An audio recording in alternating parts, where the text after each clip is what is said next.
بسم اللہ الرحمن الرحیم۔ محترم سامعین و ناظرین، اس دنیا میں اللہ کریم کے ہم پر بہت سے انعامات اور احسانات ہیں، اور ان میں سمجھتا ہوں کہ جو سب سے بڑی نعمت ہے وہ اسلام کی ہے اور ایمان کی ہے۔ اگر میرے اور آپ کے پاس ایمان ہے اور اسلام ہے اور ہمارے پاس کچھ بھی نہیں ہے تو میں یہ سمجھتا ہوں کہ ہم اس دنیا کے سب سے خوش نصیب ہیں۔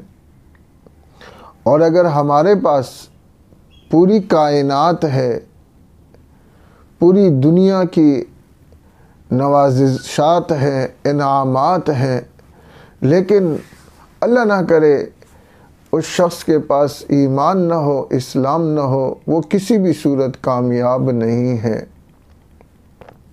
میرے بھائیوں اور دوستو، کیا کبھی ہم نے اپنے ایمان کے بارے میں سوچا ہے؟ کیا کبھی ہم نے اپنے اسلام کے بارے میں سوچا ہے کہ کیا ہمارے پاس جو ایمان ہے اور جو اسلام ہے یہ وہی ہے جو اللہ کریم کو مطلوب ہے، جو نبی پاک صلی اللہ علیہ وسلم چاہتے تھے، یا ہم نے تقلیدی ایمان قبول کیا ہوا ہے؟ کیا ایمان کسی تقلیدی عقیدے کا نام ہے کہ ہمارے دادا اپنے والد سے مسلمان ہوئے، دادا مسلمان تھے تو ہمارے ابا مسلمان ہوئے، ابا مسلمان تھے تو آج ہم مسلمان ہیں؟ کیا یہ ایمان اور اسلام کسی تقلیدی عقیدے کا نام ہے، یا اللہ کریم کچھ الگ ایمان چاہتے ہیں؟ اللہ کریم نے کوئی معیار قائم کیا ہوا ہے، اور اللہ کو کون سا ایمان مطلوب ہے اور مقصود ہے مجھ سے اور آپ سے؟ کیا کبھی ہم نے اس پر سوچا؟ یہ کتنی بڑی نعمت ہے ایمان اور اسلام کی۔ آج اگر ہم دنیا کی چھوٹی سی ایک دکان کھولتے ہیں، اس کے بارے میں بھی سوچتے ہیں نفع کتنا ہوگا، نقصان کیسے ہوگا، دکان چلے گی کیسے۔ آج اگر ہمیں کوئی آفر لیٹر دے دیتا ہے کسی نوکری کا، اس کے متعلق ہم مشورہ کرتے ہیں، اس کے متعلق ہم سوچتے ہیں۔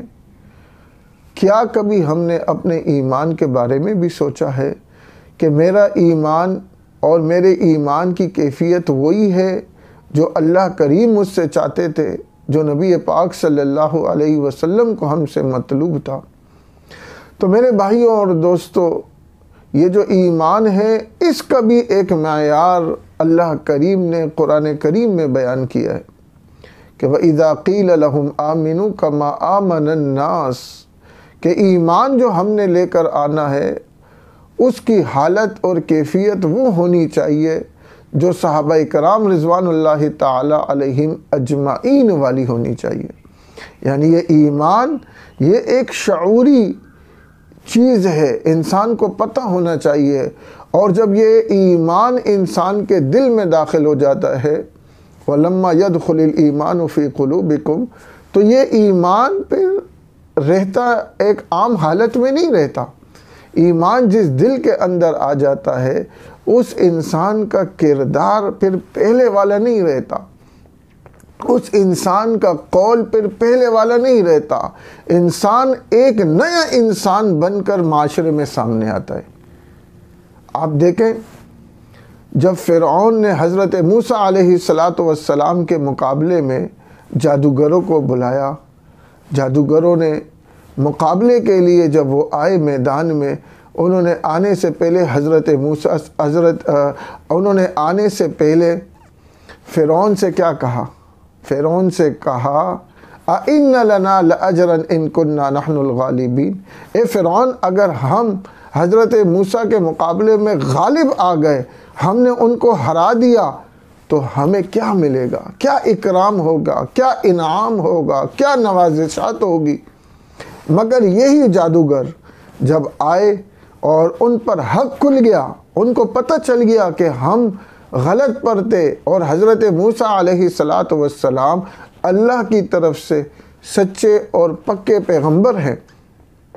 تو جب وہ ایمان لائے، فرعون نے کہا، 2 منٹ پہلے وہ فرعون سے انعام اور اکرام مانگ رہے تھے، اور 2 منٹ بعد جب فرعون نے انہیں کہا کہ ایمان لانے کی وجہ سے فَلَأُقَطِّعَنَّ أَيْدِيَكُمْ وَأَرْجُلَكُمْ مِنْ خِلَافٍ وَلَأُصَلِّبَنَّكُمْ فِي جُذُوعِ النَّخْلِ، کہ میں تمہیں ایسی سزا دوں گا کہ تم یاد رکھو گے، تمہارے ہاتھ کاٹ دوں گا، پاؤں کاٹ دوں گا۔ وہی لوگ جو 2 منٹ پہلے فرعون سے انعام مانگ رہے تھے، لیکن جب ان کے دل میں ایمان داخل ہو گیا اور اتنی بڑی دھمکی کے بعد انہوں نے فرعون کو جواب دیا، فَقْضِ مَا أَنْتَ قَاضٍ، اے فرعون جو کچھ تو کر سکتا ہے کر لے، اب ہمارے دل میں ایمان آ گیا ہے، ہم اللہ پر اور اس کے پیغمبر پر ایمان لا چکے ہیں۔ آپ کی سزا کیا ہوگی؟ زیادہ سے زیادہ موت تک ہوگی۔ آپ کی سزا کیا ہوگی؟ ہمارے ہاتھ پاؤں کاٹ لو گے، لیکن اب ہم حضرت موسیٰ کے رب پر ایمان لا چکے ہیں، جو کر سکتے ہو کر لو، اب ہم تبدیل ہونے والے نہیں ہیں۔ تو میرے بھائیوں اور دوستوں، دیکھا ان کے دل میں جب ایمان آیا، ان کا قول، ان کا عمل، ان کا جذبہ وہ تبدیل ہو گیا۔ آپ صلی اللہ علیہ وسلم کے پاس ایک وفد آیا نجران کا اور عیسائیوں کا۔ آپ صلی اللہ علیہ وسلم نے جب ان کے سامنے قرآن کریم کی تلاوت فرمائی، وَإِذَا سَمِعُوا مَا أُنزِلَ إِلَى الرَّسُولِ تَرَىٰ أَعْيُنَهُمْ تَفِيضُ مِنَ الدَّمْعِ مِمَّا عَرَفُوا مِنَ الْحَقِّ، کہ جب ان کے سامنے حق پہچان گئے وہ، تو ان کے آنکھوں سے آنسو بہنے لگ گئے۔ میرے بھائیوں اور دوستوں، ہم بھی صاحب ایمان ہیں، صاحب اسلام ہیں، ہمیں بھی یہ سوچنا چاہیے کہ ہماری ایمانی کیفیت کیا ہے، یہ ہمارا کیسا ایمان ہے کہ ہم ایمان میں بھی ہیں، ہم جھوٹ بھی بولتے ہیں، ہمارا کردار بھی 2 نمبروں والا ہوتا ہے، ہم کسی کو فائدہ نہیں پہنچا سکتے، کسی کی پیٹھ پیچھے ہم لگے رہتے ہیں، پاؤں ہم دوسروں کے توڑ لے ہوتے ہیں۔ یہ کیسا ہمارا ایمان ہے؟ میرے بھائیوں اور دوستوں، جہاں ہم دنیا کی اور بہت سی نعمتوں کے لیے سوچتے ہیں، اپنی اولاد کے لیے سوچتے ہیں، اپنی بیوی بچوں کے لیے سوچتے ہیں، اپنی نوکری اور کاروبار کے لیے سوچتے ہیں، وہیں مجھے اور آپ کو اس کی بھی ضرورت ہے کہ ہم اپنے ایمان کے بارے میں بھی سوچیں، اس لیے کہ کل جو قبر میں ہمارے ساتھ جانا ہے، وہ یہی ہمارا ایمان جائے گا، ہمارا اسلام ہمارے ساتھ جائے گا، اور ایمان اور اسلام جب ہمارے دل میں داخل ہو جائے گا تو ہمارا کردار خود بولے گا، یہ صاحب ایمان ہے، یہ صاحب اسلام ہے۔ السلام علیکم